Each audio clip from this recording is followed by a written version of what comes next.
Pour cette nouvelle balade, nous allons prendre le train des Pignes au départ de Nice.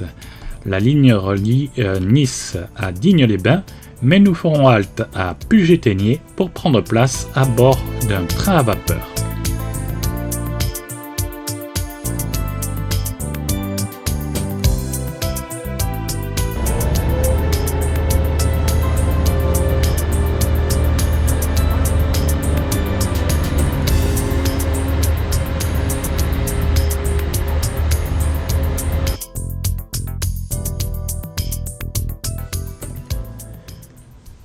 Les premiers mètres de la ligne serpentent entre les immeubles de la ville, ce qui fait plus penser à être à bord d'un tramway. Au franchissement du carrefour Gambetta, on notera l'absence de barrière pour ce passage en pleine ville. Celle-ci avait été supprimée en 1976.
Ici, on est à Puget-Théniers, devant une machine un peu particulière.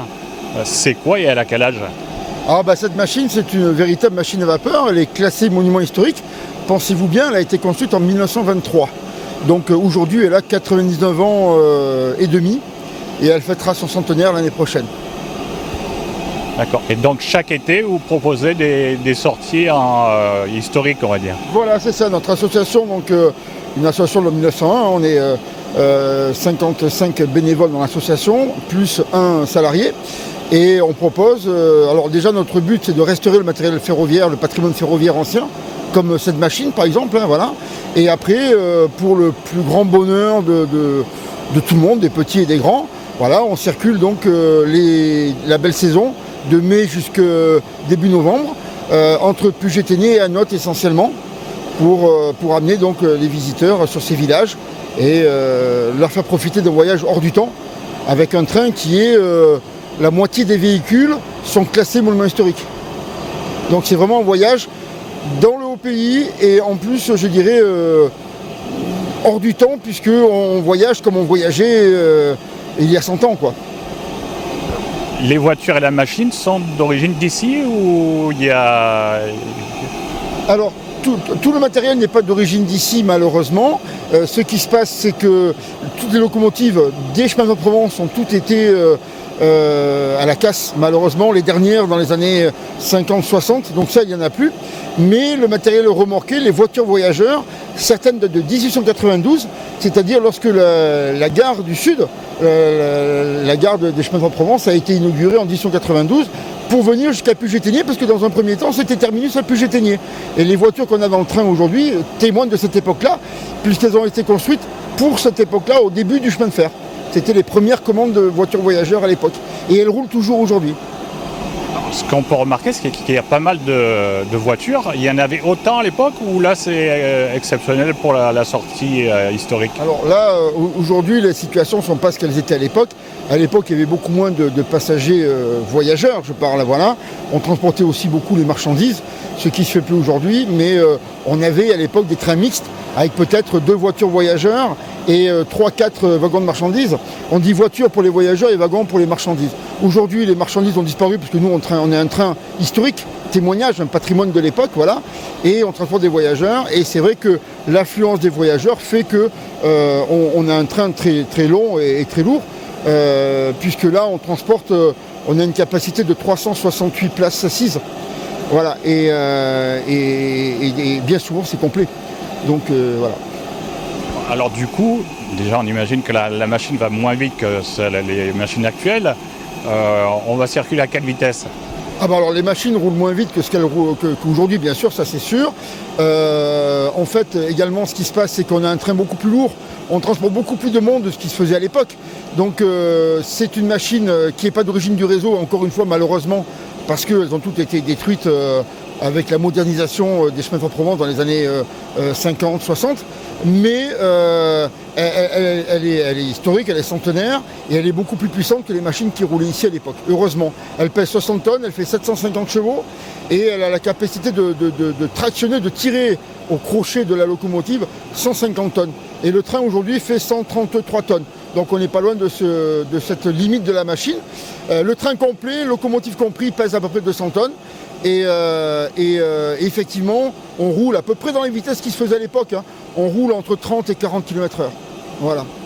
Alors dans les montées, après c'est plus difficile. J'avoue que les derniers kilomètres avant un autre, où là ça monte vraiment très dur, on monte un peu comme on peut. Mais on y arrive, effectivement, on ne roule pas à 30 ou 40, c'est pas possible. Voilà. Mais on monte patiemment, pas trop vite, mais on monte.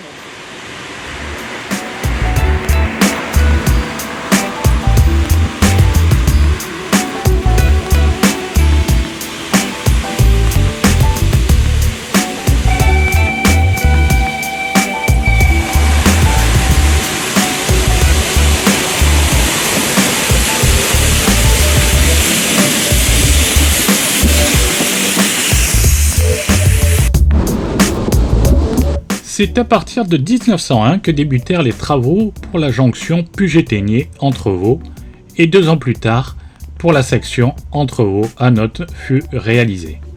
Notre prochaine étape est donc la cité médiévale d'Entrevaux.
Quelques kilomètres après Entrevaux, nous passons sous les galeries aqueducs des Cornillons, construction surnommée localement les éléphants.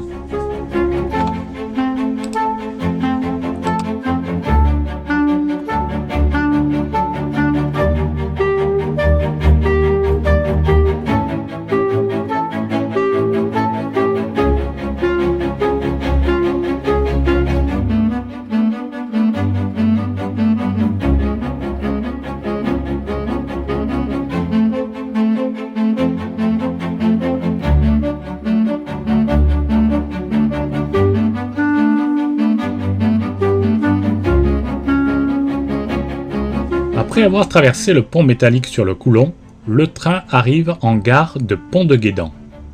Au printemps 1907 est décidé d'ouvrir en première étape la section Puget-Théniers-Pont-de-Guédan, soit 12 km de voie, où une gare isolée est réalisée afin d'assurer les correspondances vers les localités du Haut-Var par diligence, autocar, puis tramway.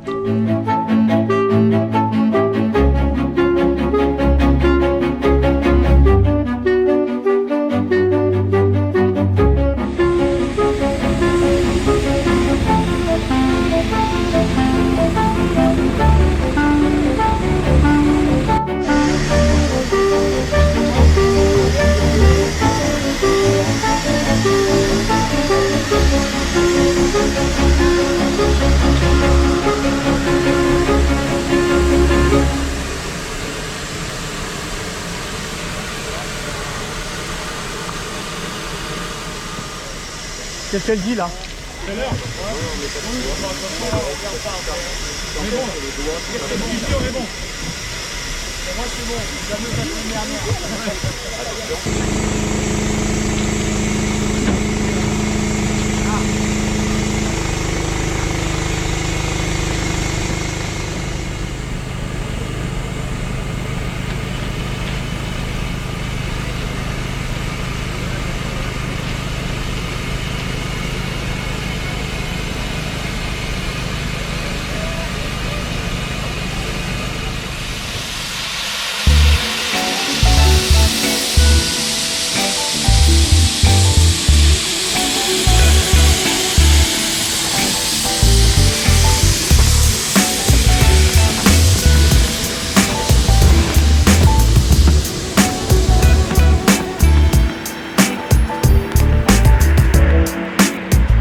Passé Saint-Benoît, les choses sérieuses commencent.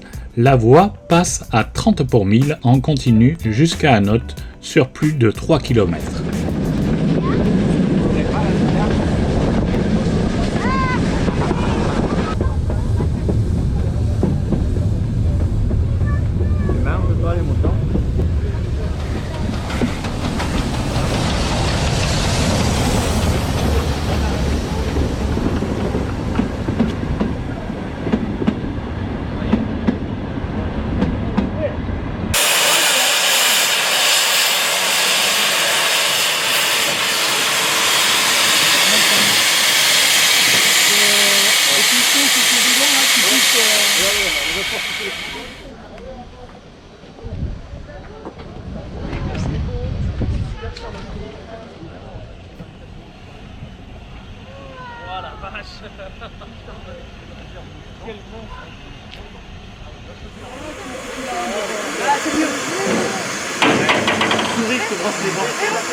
Ah mais non, mais il fait comme moi, mais non.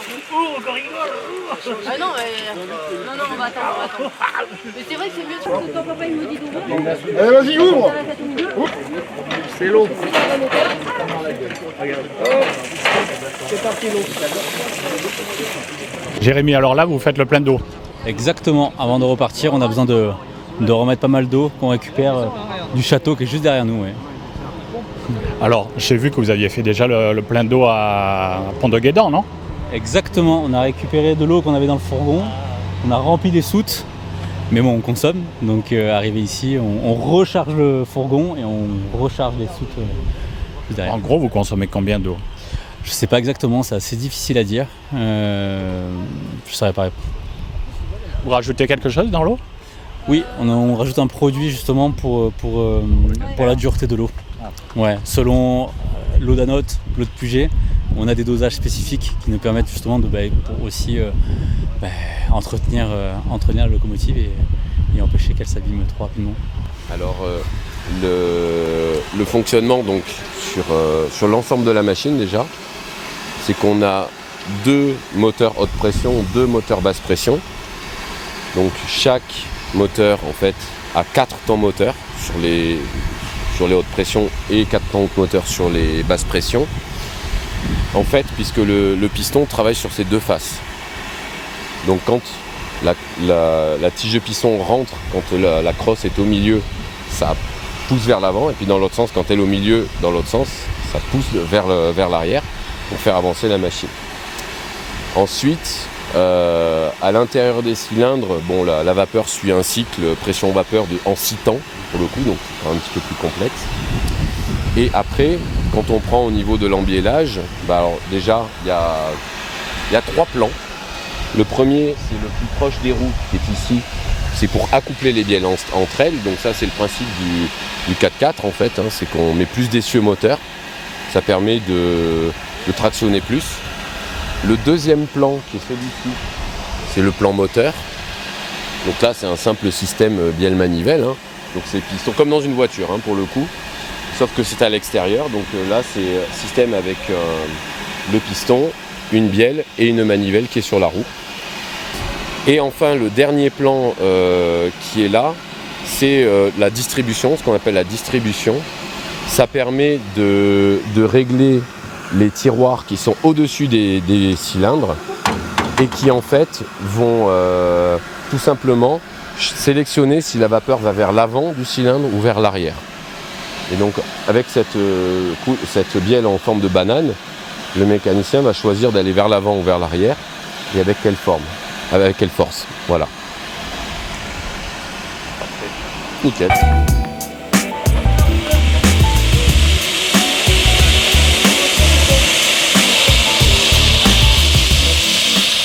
À l'heure où les passagers sont encore à table, nous assistons à une curieuse manœuvre. Jean-Michel nous en dira plus tout à l'heure.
Alors c'est quoi cette manœuvre qu'on vient d'assister? Oh bah c'est pas très compliqué, le tout c'est de refaire la remise en tête de la rame comme on dit, c'est-à-dire passer la locomotive d'un côté à l'autre. Voilà, donc en même temps il faut passer le fourgon aussi d'un côté à l'autre. Donc on gare sur la voie 3 juste à côté et puis on en profite pour tourner la machine sur le pont pour la mettre dans le bon sens. Voilà, donc c'est une demi-heure de manœuvre. C'est physique, elle est lourde non la machine? À tourner, oh bah, le tout c'est qu'elle soit bien centrée sur le pont, elle pèse 60 tonnes. Mais quand on a bien équilibré au niveau du pivot, comme une balance, quand c'est bien équilibré, ça tourne tout seul. Enfin ça tourne tout seul, il faut être au moins 4, mais ça tourne. Oh ben merci. Merci. La locomotive repositionnée dans le sens de marche, le train peut repartir vers Puget-Théniers.